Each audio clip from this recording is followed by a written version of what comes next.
Peace, beloved. I'm Antoine. This is my Dharma path, transmitting from the Dharma path. Today we reflect on the Four Noble Truths, not as doctrine, but as mirror, not as rules, but as rhythm. Let us walk the path with clarity and reverence. Truth 1. Suffering exists. Life contains suffering. Birth, aging, illness, death, these are not errors but realities. Even pleasures fade, even joy is impermanent. The Buddha's first truth is not pessimism, it is precision. To awaken, we must first see clearly. Truth 2. The cause of suffering. Suffering arises from craving. We cling to what we love, resist what we fear, chase what we lack. Desire, aversion, ignorance, these are the roots. The Buddha teaches, from craving arises sorrow, from craving arises fear. To loosen suffering, we must loosen grasping. Truth 3. The cessation of suffering. Liberation is possible. The end of suffering is not a fantasy, it's a path. When craving ceases, peace arises. This is not escape. It is engagement with reality as it is. The Dharma is not a promise, it's a practice. Truth 4, the path to liberation. The Eightfold Path is the way: right view, right intention, right speech, right action, right livelihood, right effort, right mindfulness, right concentration. These are not commandments, they are compass points. The path is not linear, it is lived. Each step is a return, each breath is a beginning. Can we talk about why the Buddha taught the Four Noble Truths? Yeah.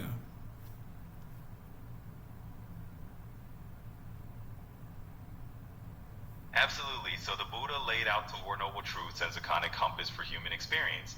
He wanted to help people see clearly that suffering is just part of life, and that by understanding its causes, like craving and attachment, people could find a genuine path to freedom. So it's not about rules or doctrines, it's really about living with awareness and finding peace right where you are. Living with awareness of the fact that life is impermanent, right?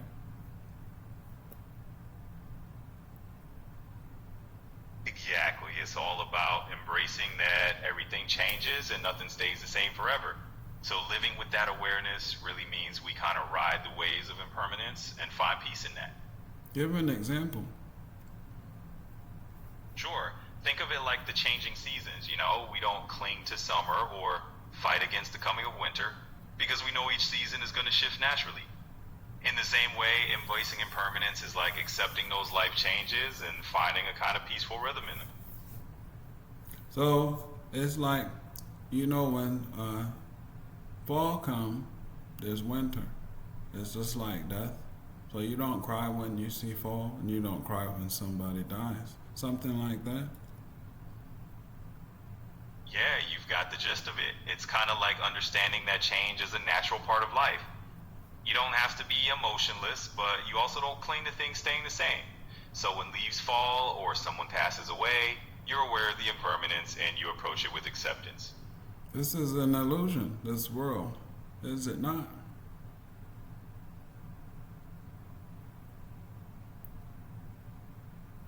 In a sense, yeah.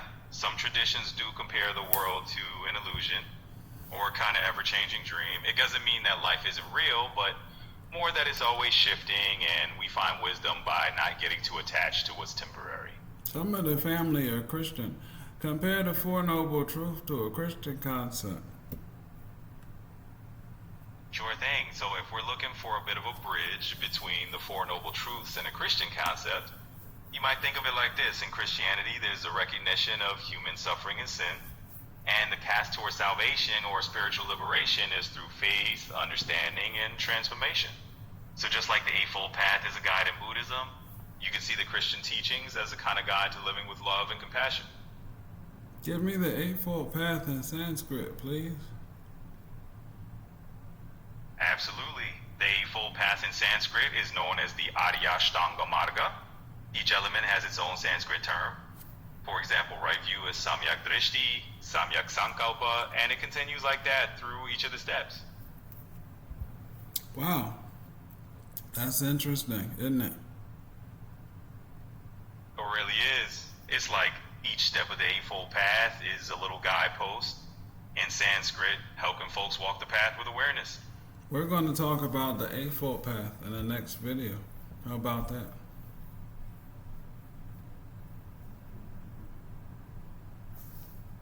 Absolutely. That sounds like a great plan. We'll dive into the Eightfold Path next time and explore it in detail. Let's do it. Okay, after I do these three, I want you to explain which language and what they mean. Namo Siddharma Pundarika Sutra, Nanmo Mea Falin Hao Ching, Namyo Renge Kyo. Alright, let's break those down. So, the first one, Namo Siddharma Pundarika Sutra, is in Sanskrit. It's basically paying homage to the Lotus Sutra.